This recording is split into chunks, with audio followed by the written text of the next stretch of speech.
the summer contract. She had no date at the wedding, until the groom's millionaire friend offered her a deal. If you believe that sometimes the wrong seat can lead to the right person, stay until the end of this story. And when you finish, come back to meet our main character. The afternoon sun spilled over the seaside garden like liquid gold. White ribbons fluttered between palm trees, violins hummed somewhere behind a curtain of flowers, and laughter shimmered above the waves. It was the kind of summer wedding that looked perfect on camera, everyone smiling, everyone belonging, everyone except Mia. She sat at the very last table near the catering tent, her pale blue dress slightly wrinkled from the bus ride, a faint trace of sand on her shoes. Around her, couples toasted, clinking glasses that caught the light like small stars. Her invitation had been a surprise, a polite gesture from a college friend who had once borrowed her notes and never called again. Mia was not sure why she had come. Maybe curiosity, maybe loneliness. She stirred the ice in her lemonade, pretending to check her phone. No messages. Across the lawn, the bride laughed in a whirl of white lace, her diamond earrings flashing like tiny suns. Mia smiled for her, though her chest ached. The music swelled again, Frank Sinatra, The Way You Look Tonight. She whispered to herself, if invisibility were an art, I would have mastered it.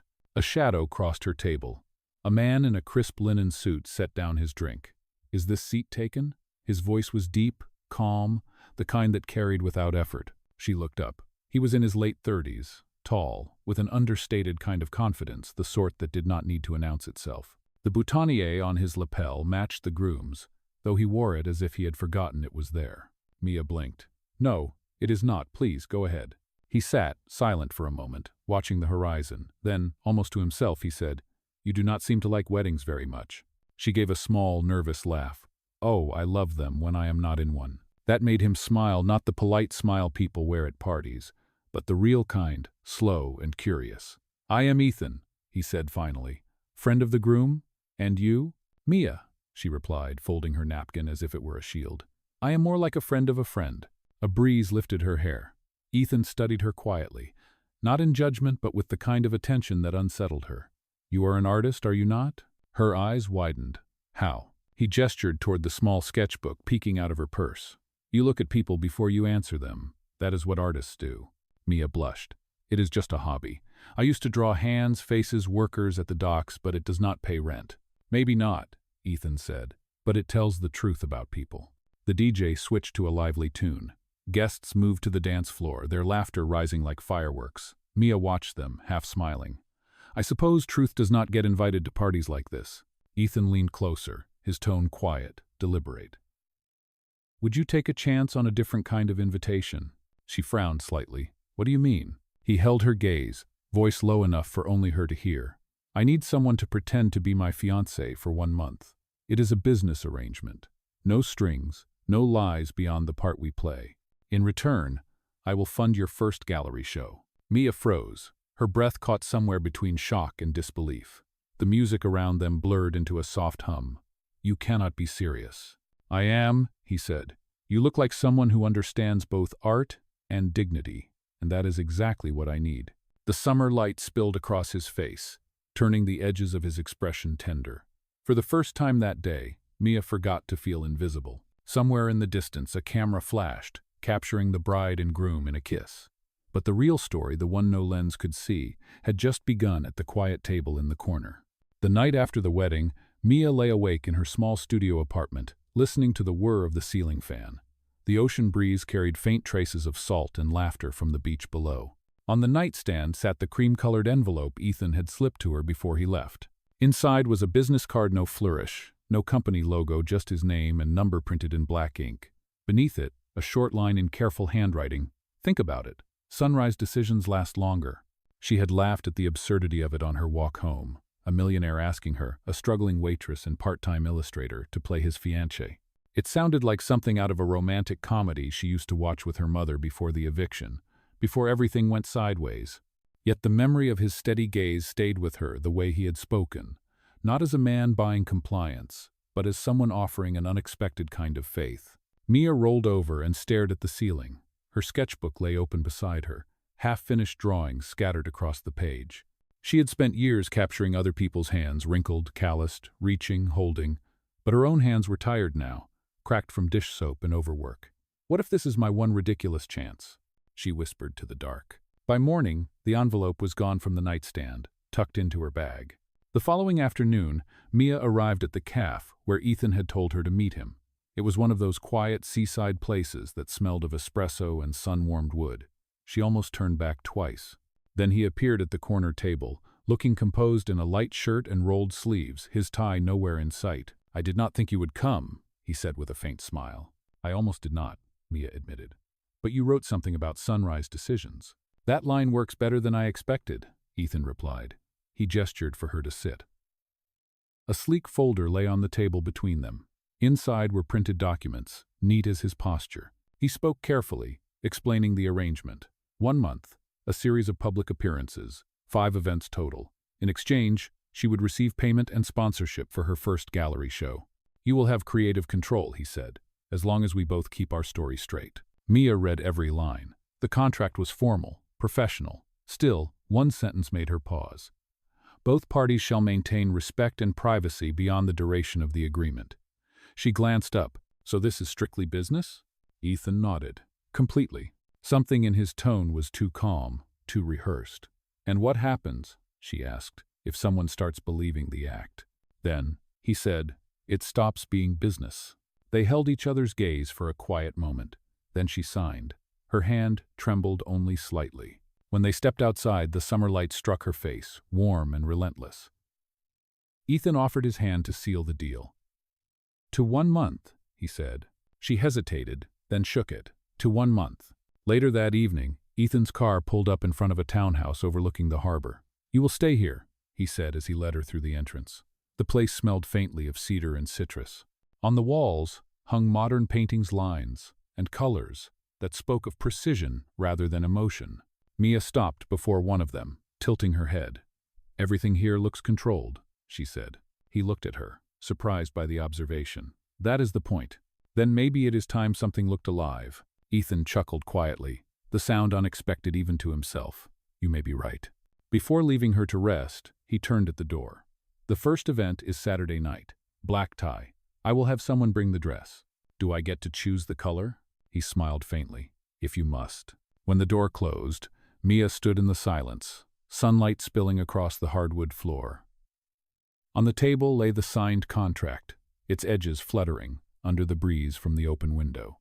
Outside, the sea shimmered like a promise.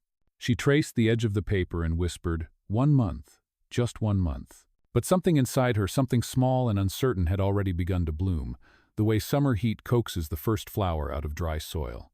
3 days later, the world around Mia began to shift.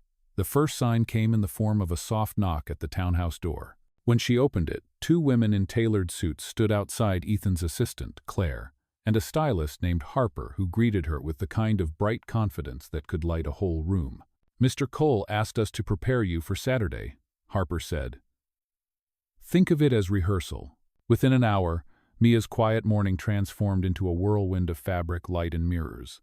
Dresses draped across the couch, shoes lined up like soldiers on parade. Harper handed her a shimmering ivory gown, simple but elegant. "He said you do not need glitter," she murmured. "You already stand out." The words lingered long after the fitting was over. When Harper left, Mia studied her reflection. The dress fit perfectly, but what startled her most was not the beauty, it was the poise. For the first time, she looked like someone who belonged. That evening, Ethan arrived from the city. His tie was loose, his eyes tired, but when he saw her standing by the window, he paused. "You look ready for the boardroom," he said. "I thought this was a gala, not a merger." He laughed under his breath. "Same thing, just more champagne." Saturday came with the scent of salt and roses. The charity gala took place in a glass hall overlooking the ocean, filled with soft piano music and the low hum of polite conversation. Cameras flashed as Ethan guided Mia through the entrance, his hand steady at her back. Every pair of eyes turned. Mia felt her heartbeat rise, but Ethan leaned closer. "Just breathe. Everyone here is pretending to be something." His calm steadied her. They moved as if they had practiced this for years. When a reporter approached, microphone in hand, Mia forced a smile. "Miss Wynne," the woman said brightly, "how does it feel to be engaged to one of the most private men in the city?" Mia's throat tightened. She glanced at Ethan, but he gave no cue. So she told the truth that was safe to tell. "It feels like meeting someone who listens before he speaks," she said. That is rare in any city. The reporter blinked, then smiled. The crowd laughed softly. Ethan's fingers brushed hers, a silent thank you. For the rest of the night, Mia noticed something strange. People approached her not because she was Ethan's fiancée, but because they wanted to hear her talk.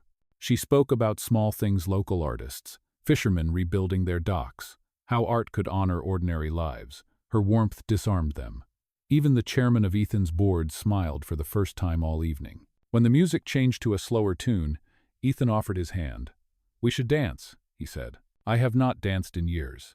"Then it is time you start again." They moved slowly, her hand light against his shoulder, his steady against her waist. For a moment, the noise around them faded.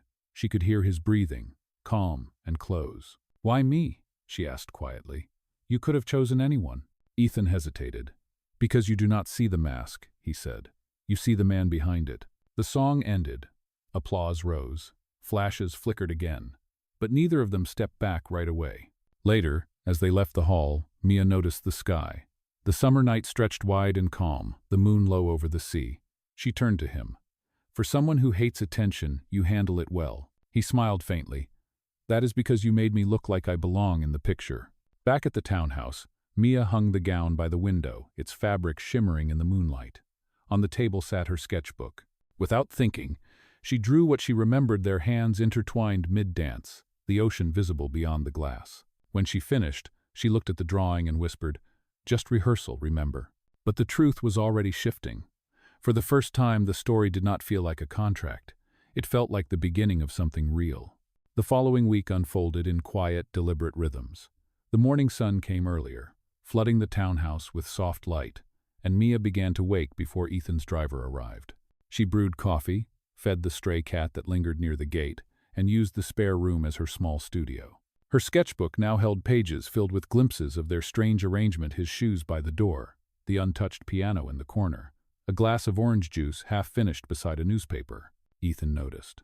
One evening, after returning from a meeting, he found her painting on the balcony, a thin brush between her fingers. The sky glowed in bands of amber and rose. "You work quietly," he said. "Quiet is the only time the truth comes out," she replied without looking up. He watched her for a moment longer than he meant to. There was something peaceful about the way she existed in the same space, without asking anything from it. That night, he invited her to join him at a company retreat on the coast, a weekend gathering for board members and their families. "It will help if they see us together outside the city," he said. "I thought this was supposed to be pretend," she teased. "It still is," Ethan said, though the hesitation in his voice betrayed him. The retreat was held at a villa surrounded by dunes and summer wind. When they arrived, cameras clicked again, but the tone felt softer now, almost curious. Ethan's colleagues shook Mia's hand, remarking on her grace, her quiet humor, her ability to listen. One of the senior partners even asked if she had studied public relations. She smiled politely and changed the subject. That evening, after dinner, the group gathered around a fire pit overlooking the sea. Someone handed Mia a guitar, assuming she could play. She laughed nervously but tried a simple melody her father had taught her years ago. The notes were uneven, but her voice, low and unpolished, filled the air with something honest. When she finished, no one spoke for a moment. Then applause rippled softly through the night.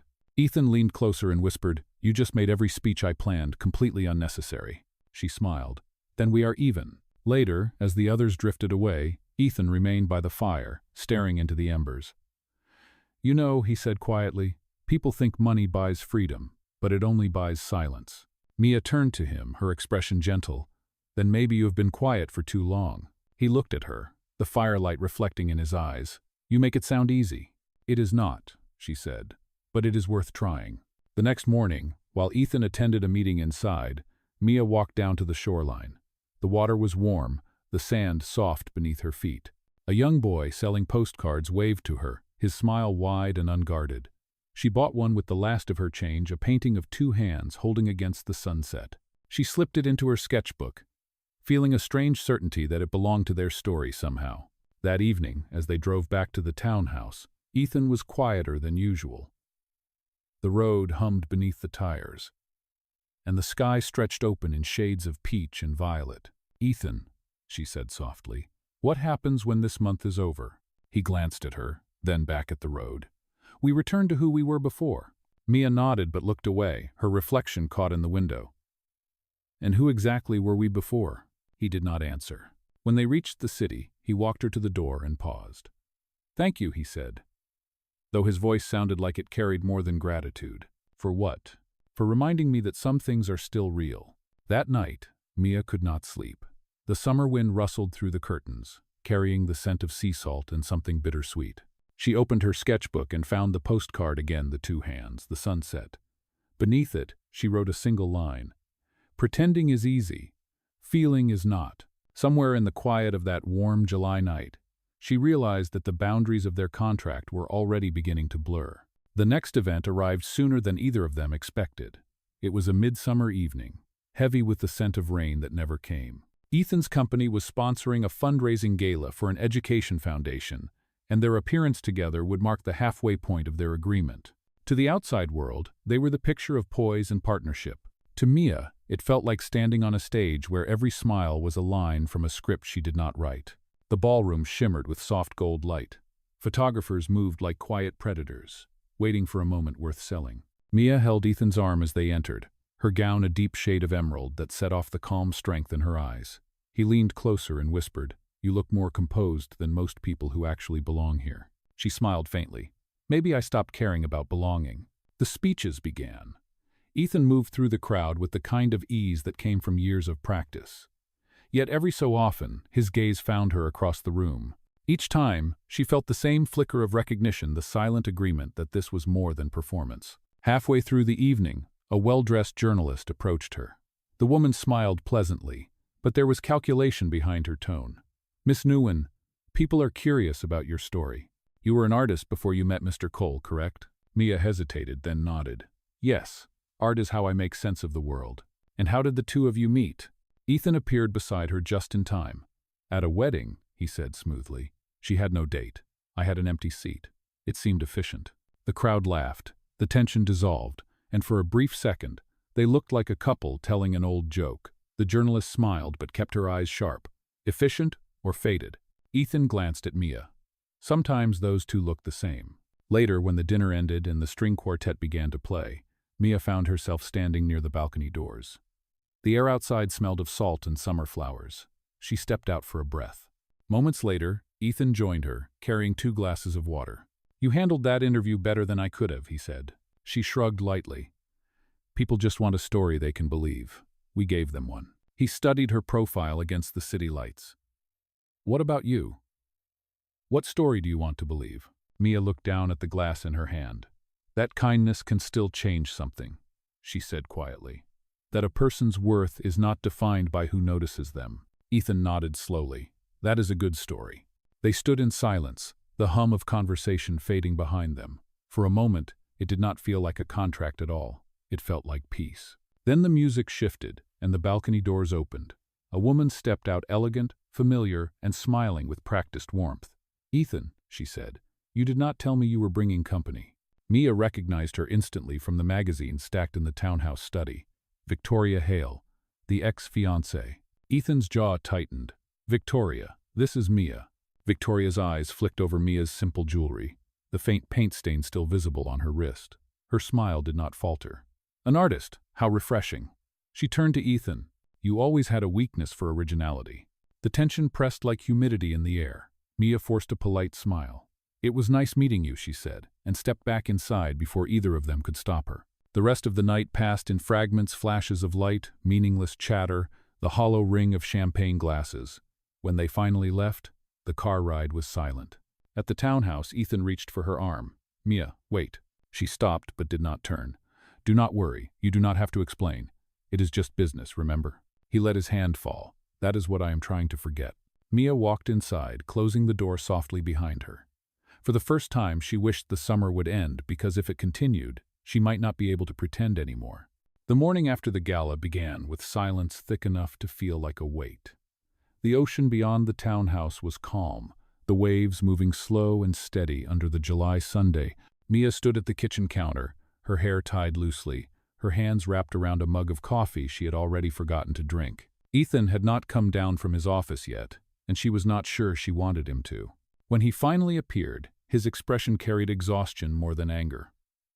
You left without a word, he said. You seemed busy, she replied softly. He sighed, setting his phone on the counter. Victoria showing up was not planned. She works with one of our board members. I should have warned you. Mia looked up at him. You should have, yes. But what difference would it make? To her, I am still someone pretending. You are not pretending, Ethan said quickly. She held his gaze, steady but wounded. Then what are we doing, Ethan? He did not answer right away. The sound of the waves filled the silence between them. I do not know anymore, he admitted. That afternoon, she returned to her sketchbook. The pages carried fragments of their story, the coffee mugs, the late sunsets, the lines of his face caught between light and shadow. But every sketch now felt heavier, as if her pencil carried questions she could not voice.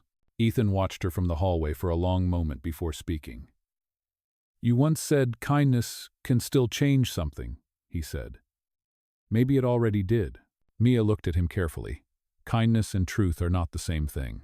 He stepped closer, but she closed the book, rising from her chair.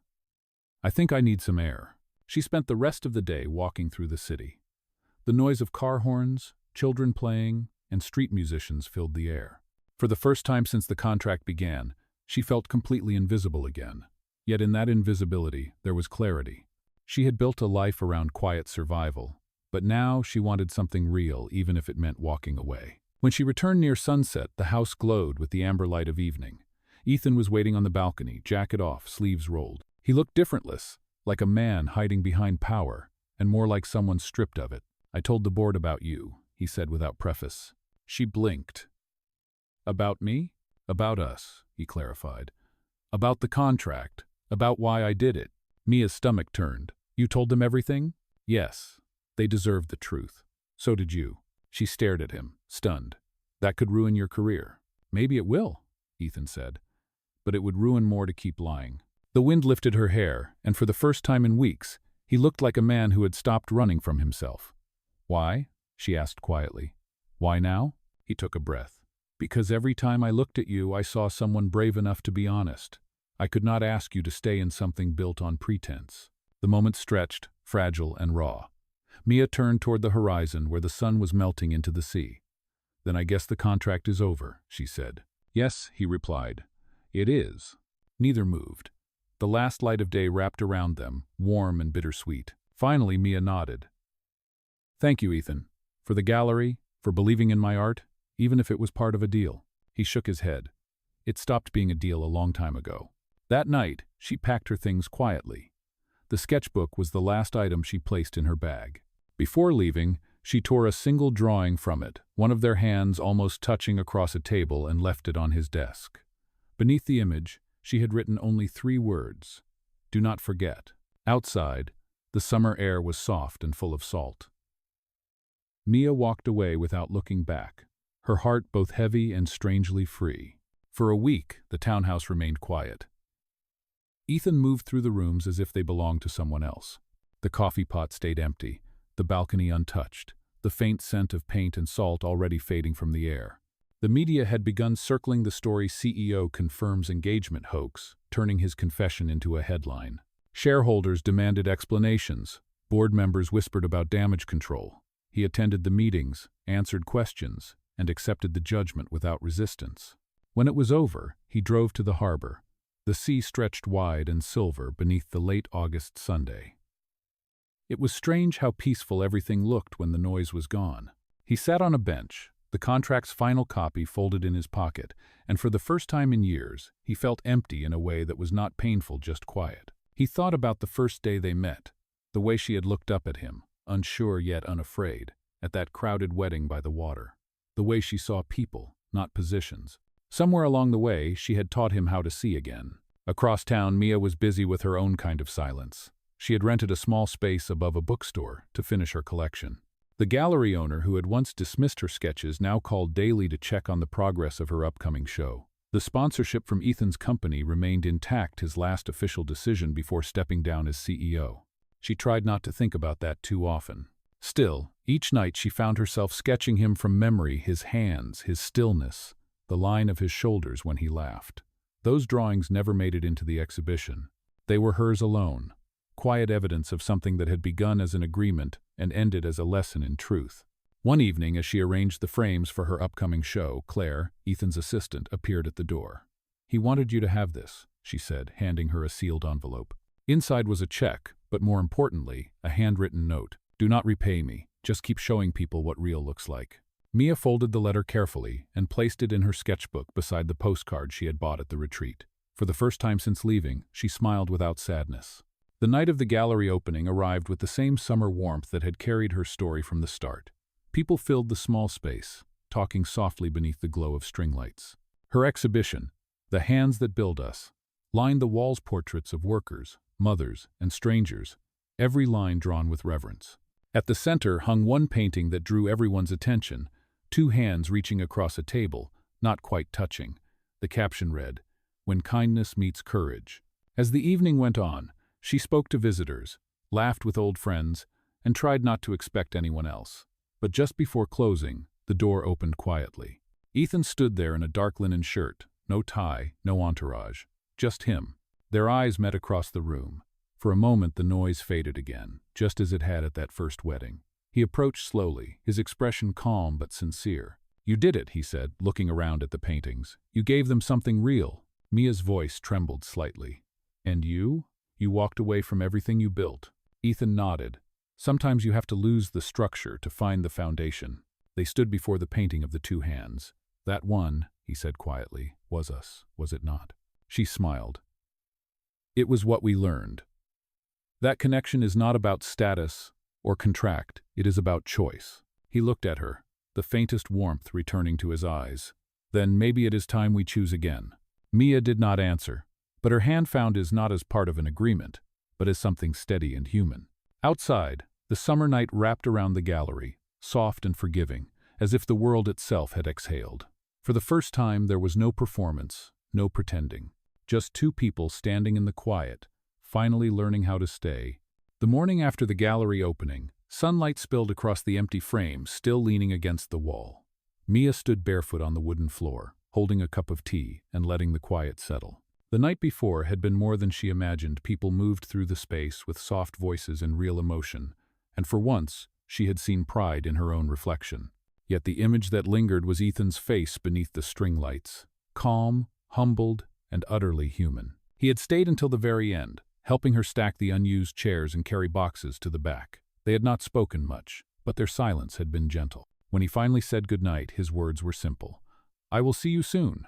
No promises, no plans, just a truth that hung in the air between them. Now, a week later, she received a call from a local newspaper. They wanted to feature her story, the artist who once served coffee and ended up painting stories that touched the city. She hesitated, unsure how much to reveal, but agreed to meet the reporter that afternoon. When the interview began, the reporter asked carefully, "Is it true that your work was inspired by someone you met last summer?" Mia thought for a long moment before answering. "Yes," she said. "Someone who reminded me that we can lose everything except our ability to be kind." The next day, the article went live. What no one expected was what followed. Ethan's former company, now under new management, publicly announced a new community initiative in her name. The Win Art Fellowship, a yearly program funding underprivileged artists. The press framed it as redemption for Ethan Cole, but those who knew him understood it was more than that. It was his way of keeping a promise. That evening, Mia went to the beach for the first time since the wedding where everything began.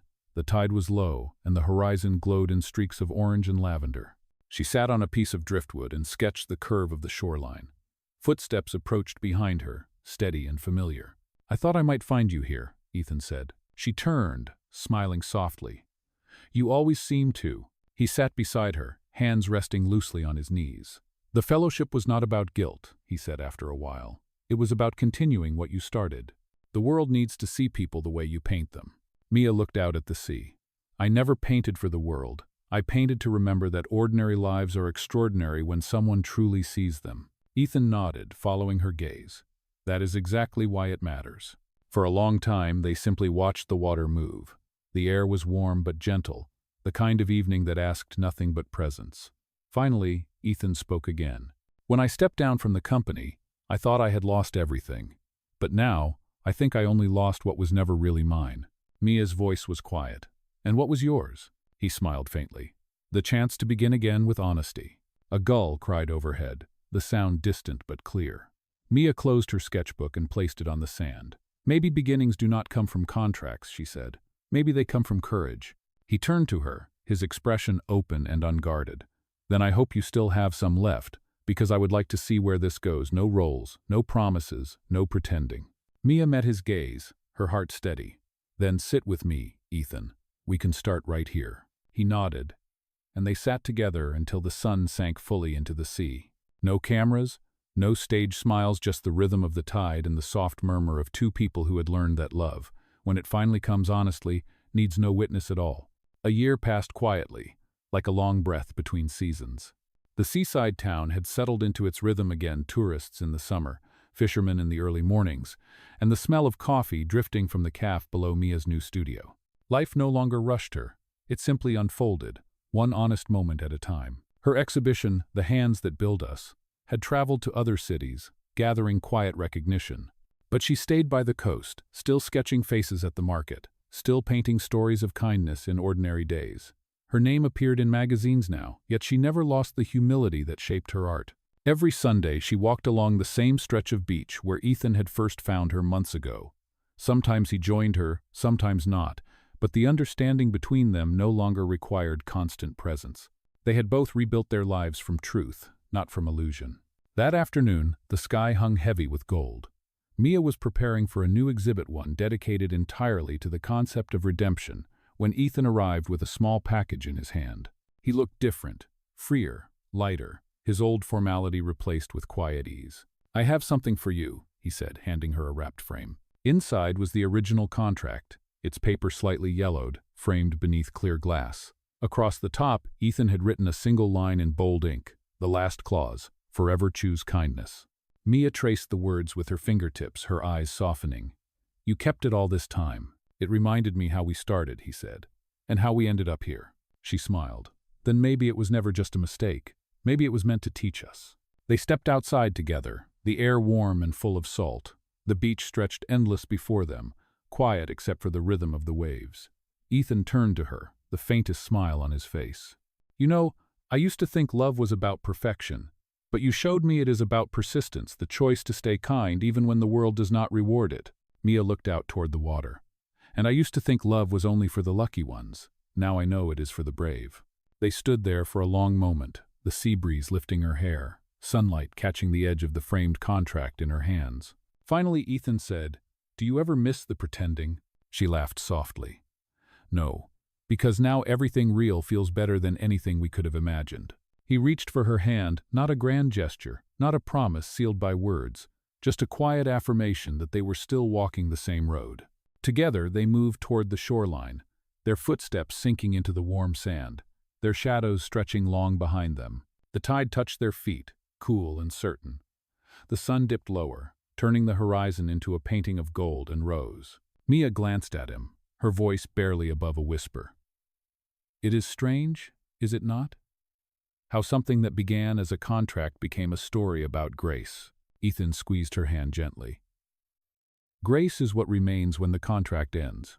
The camera of memory would hold on that moment, the framed paper reflecting the last light of day, the sea breathing against the shore, and two people standing side by side, no longer acting, no longer afraid. The summer wind carried the last words between them like a blessing. To kindness, to courage, and to love that chooses honesty again and again.